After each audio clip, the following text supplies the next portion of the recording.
तो बच्चों मोल कंसेप्ट को जारी रखते हुए कुछ और न्यूमेरिकल आपके सामने है, एक एक करके न्यूमेरिकल को करते हैं। चलिए फटाफट।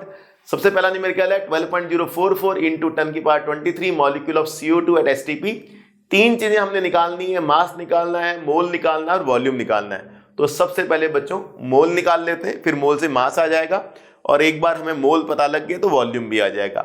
सब जानते हैं कि किसी भी गैस के एक मोल में STP पर 22.4 लीटर वॉल्यूम होता है। ठीक है, चलिए स्टेप बाय स्टेप करेंगे। सबसे पहले मोल निकालते हैं। अच्छे, मोल का कौन सा फॉर्मूला रखेंगे? जब मोल हमें पार्टिकल से निकालना हो, मॉलिक्यूल कौन है? पार्टिकल है, भूलना मत, मॉलिक्यूल कौन है? पार्टिकल। और जब हमने पार्टिकल से मोल निकालना हो तो फॉर्मूला लगेगा N = N × Na। ये कैपिटल N है, number of particles, atoms, molecule, ions, और ये N स्मॉल n जो है वो मोल्स है, और Na आप सबको पता है एवोगैड्रो नंबर है। तो सबसे पहले हम यहां पर n की वैल्यू रखेंगे 12.044 इंटू 10 की पावर 23। ये नंबर ऑफ पार्टिकल्स आपको गिवन है, 12.044 इंटू 10 की पावर 23।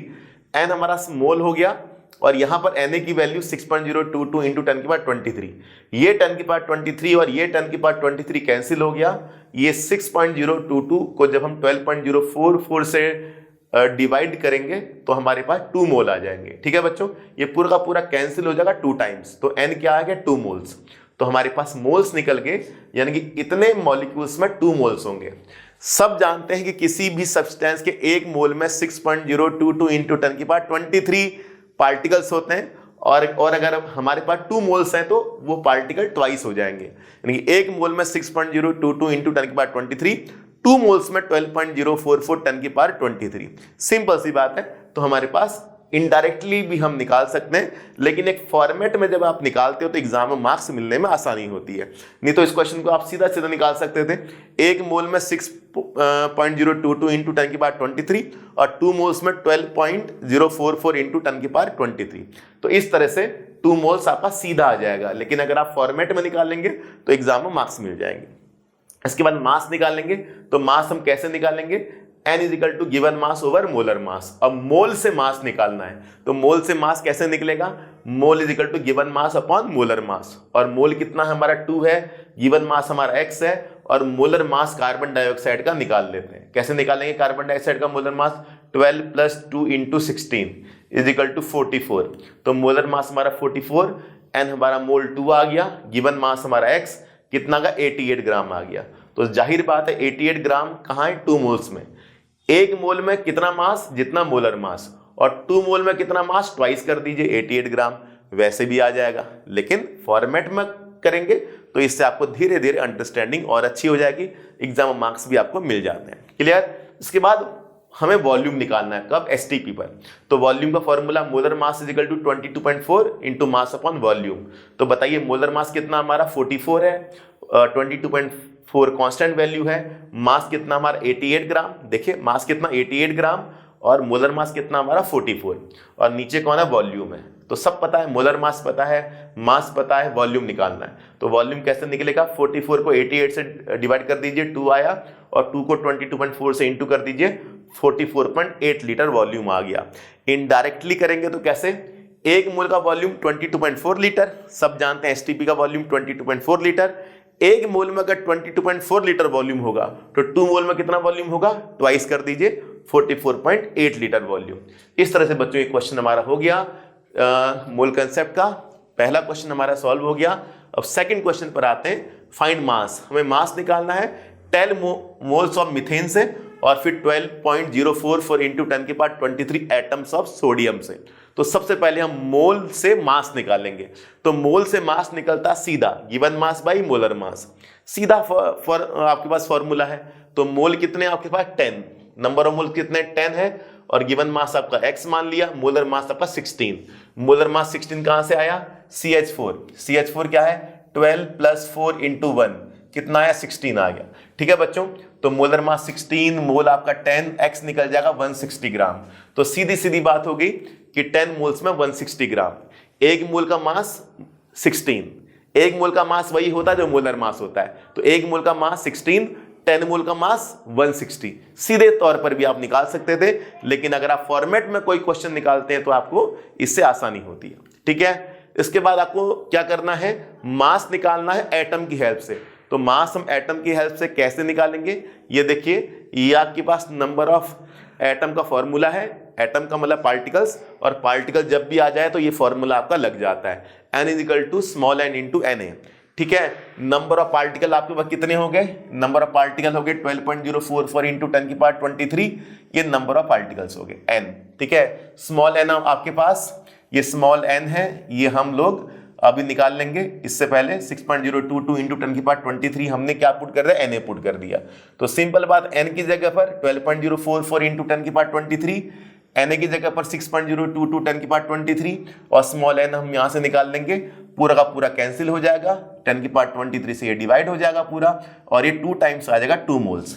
ठीक है बच्चों, अब नंबर ऑफ मोल 2 आ गए, हमें तो मास निकालना है। तो मोल से मास कैसे निकालते हैं, given mass by molar mass. तो मोल कितने हो गए 2, गिवन मास हमारा x, मोलर मास कितना, सोडियम का मोलर मास कितना 23, तो 23 को 2 से इंटू करेंगे तो 46 ग्राम आ जाएगा। बहुत आसान सी बात है, इसको आप इनडायरेक्टली भी कर सकते हैं। ये हमारे एटम्स हैं सोडियम के, तो एक मोल सोडियम के कितने एटम 6.022, और अगर हमारे पास इतने एटम हुए तो सोडियम के मोल कितने हो गए, 2 मोल्स हो गए। एक मोल में 6.022 इंटू 10⁻23, 2 मोल में कितने एटम 12.044 इंटू 10⁻23, तो ये 2 मोल्स के इक्वल हो जाएगा। और एक मोल का मास कितना होगा 23 ग्राम, 2 मोल का मास कितना होगा 46 ग्राम। एक मोल का मास उतना ही होता है जितना मोलर मास होता है। तो इनडायरेक्टली भी मैंने आपको बता दिया, और अगर फॉर्मेट में करना चाहते तो ये आपके सामने मेथड है। ठीक है, चलिए अब हमारे पास थर्ड क्वेश्चन है, an atom of 12C find mass in gram. एक एटम हमारे पास 12C का, ये कार्बन का आइसोटोप है 12, इसका मतलब है कार्बन का मोलर मास कितना है 12 है। ठीक है, और कार्बन का एक और आइसोटोप होता 14। ठीक है, तो हम इसे रेडियो एक्टिव कहते हैं। सब लोगों ने 9th क्लास में आइसोटोप के बारे में पढ़ा होगा, same atomic number but different mass number. ठीक है बच्चों, बहुत इंटरेस्टिंग है। चलिए आइए इस क्वेश्चन को सॉल्व करते हैं। n is equal to n into Na। ठीक है, फॉर्मूला सबको पता है, n है कैपिटल N, ये हमने रख दिया कैपिटल N, ये है small n, given mass upon molar mass, ये हमारे पास आ गया Na। ठीक है बच्चों, चलिए n हमारा कैपिटल N है। अब इस कैपिटल N में हमारे पास कितने एटम है, ये देखिए जरा, n एटम। अच्छा, बच्चे बोलेंगे सर आपने यही फॉर्मूला क्यों रखा, सिंपल सी बात है, एटम दे रखा है तो नंबर ऑफ एटम का फॉर्मूला हमने रखा है। ठीक है, एटम दे रखा तो एटम का ही फॉर्मूला रखेंगे। एटम कौन है, पार्टिकल्स है, तो जहां भी पार्टिकल्स है, एटम, मॉलिक्यूल और आयंस, आपको ये फॉर्मूला रखना है। ठीक है, अब नंबर ऑफ मोल आपका given mass upon molar mass होता है, ये हमने सीधा, हमें पता है। ठीक है, हमें मास निकालना है तो हमने सीधा ये नंबर ऑफ मोल की जगह given mass by molar mass रख दिया। अब नंबर ऑफ एटम कितने हैं 1, n एटम का मतलब एक एटम, तो नंबर ऑफ एटम हमारे 1 हो गए। गिवन मास हमारे पास x हो गया, मोलर मास हमारे पास वो हो गया जो ये 12 है। कार्बन के 2 मास हो सकते हैं मोलर मास, एक 12 और एक 14। ठीक है, तो हमारे पास 12 वाला गिवन है, अगर ये होता तो 14 रख देते, कहाँ, मोलर मास की जगह, ये है तो हम 12 रखेंगे। ठीक है बच्चों, Na कितना 6.022 इंटू 10⁻23। नंबर ऑफ एटम फिर से बताना हूं 1, क्योंकि n एटम है, n एटम का मतलब एक एटम। ठीक है बच्चों, गिवन मास हमारा x है जो कि हमें निकालना है ग्राम में। क्लियर बच्चों, यहां से x निकालने, कैसे निकालेंगे, 12 को 1 से इंटू करेंगे तो 12 आ जाएगा, और इस पूरे को हम लोग कर देंगे, ये डिवाइड हो गया। अब जाके ये हमारे पास डिवाइड हो गया। ठीक है बच्चों, अब 10⁻23 ऊपर जाएगा तो 10⁻−23 आ जाएगा, और ये जब हम डिवाइड कर देंगे तो कुछ अप्रॉक्स 1.9 के आसपास आ जाएगा। सिंपल सी बात है, अगर ये पूरा 6 होता तो ये 2 टाइम आ जाता, 6 2 12, ये कुछ 6.022 है, तो आप अंदाजा लगा लीजिए, 2 से थोड़ा कम होगा 1.9। ठीक है, ग्राम में आ जाएगा हमारा मास, गिवन मास जो है वो ग्राम में आता है, गिवन मास हमारा x है। ठीक है बच्चों, इस तरह से हमने ये क्वेश्चन सॉल्व कर लिया। इंपॉर्टेंट क्वेश्चन है, आपके स्कूल के एग्जाम में आ जाता है।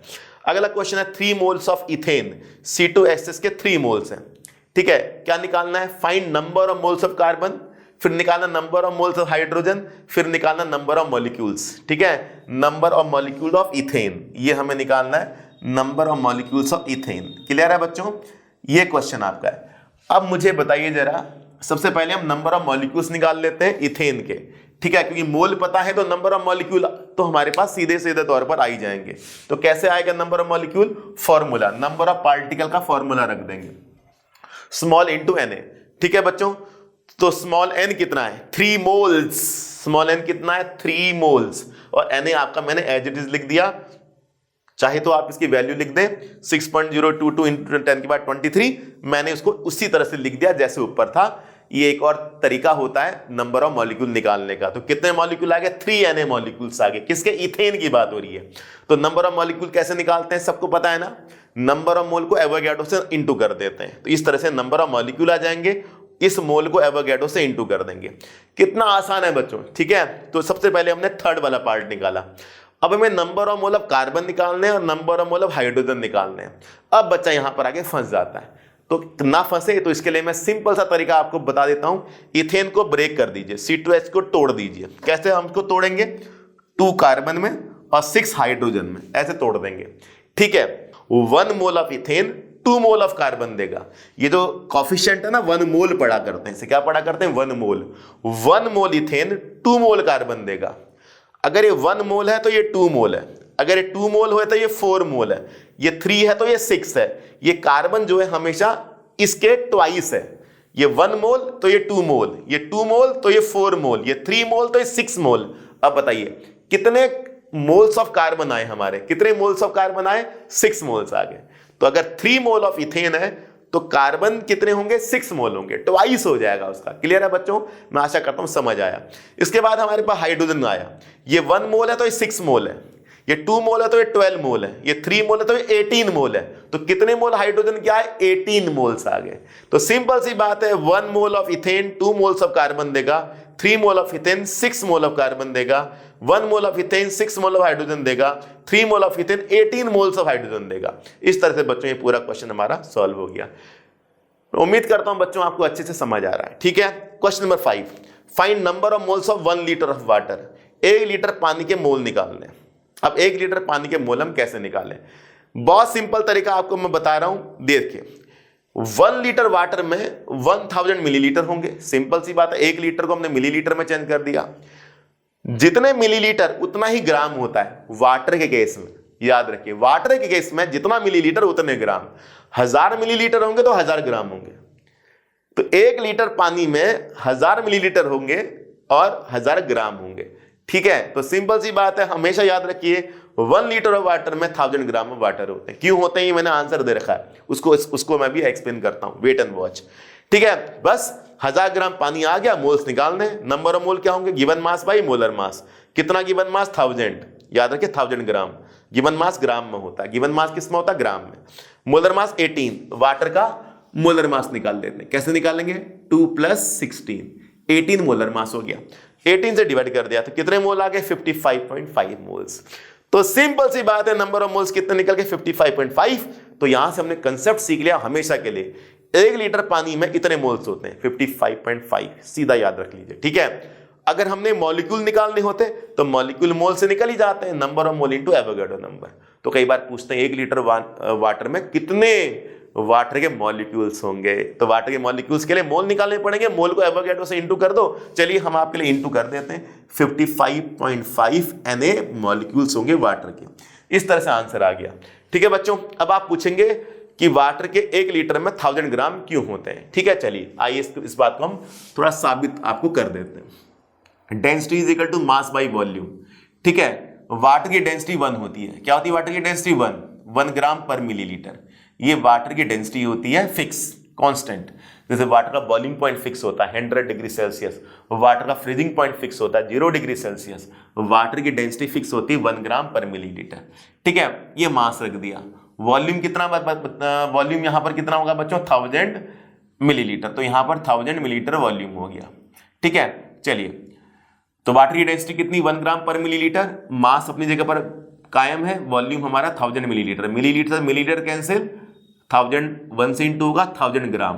तो वाटर का जो मास कितना हो गया 1000 ग्राम हो गया। इस तरह से जब भी किसी भी सब्सटेंस का डेंसिटी 1 होगा तो जितना वॉल्यूम उतना मास, जितना वॉल्यूम 1000 मिलीलीटर का वॉल्यूम होगा तो 1000 ग्राम भी होगा। कब, जब डेंसिटी हमारी 1 होगी। जब डेंसिटी 1 होती तो मास और वॉल्यूम इक्वल हो जाते हैं। तो ये बात आपको याद रखनी है, ठीक है बच्चों। और भी कई तरह के मोल कंसेप्ट क्वेश्चन है जिन्हें हम अगले कंटेंट में करेंगे। Thanks for watching this.